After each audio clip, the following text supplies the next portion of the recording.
உபவாச ஜெபத்துக்கு வந்த எல்லாரையும் பேசி நாமத்தினால வாழ்த்துகிறோம். இன்னும் நம்ம இதை பல மடங்கு கூட்டணும். எல்லாத்தையும் பல மடங்கு கூட்டுவோம்.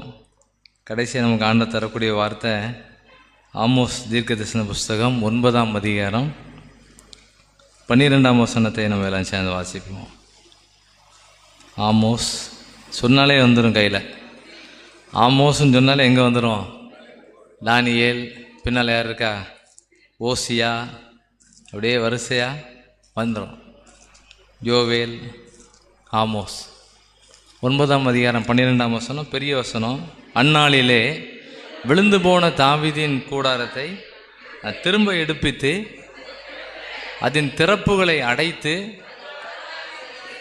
பழுதாய் போனதை சீர்படுத்தி பூர்வ நாட்களில் இருந்தது போல அதை ஸ்தாபிப்பேன் என்று இதை செய்கிற கர்த்தர். ஆமென். நான்லாம் நினைப்பேன் வாசிக்கும் போதே செஞ்சிருவார். அதனால தான் நிறைய பேர் வாசிக்கிறதே இல்லை. வாசிக்கும் போதே அடைக்க ஆரம்பிச்சிருவார். சாஞ்சி கிடந்ததெல்லாம் என்ன பண்ணுவார்? நேராக்கிடுவார். வாய்ப்பே இல்லாததை கூட சரி பண்ணிடுவார். ஆமென். அபிஷேக ஜெபத்தில் கேட்ட மாதிரி உலர்ந்து போன எலும்புகளுக்கு கூட ஆண்டவர் பவர் கொடுப்பார். அதனால் வசனம் வாசிக்கும் போது எல்லாரும் சேர்ந்து என்ன பண்ணிடணும்? வாசிடணும், நல்லா வாசிடணும்.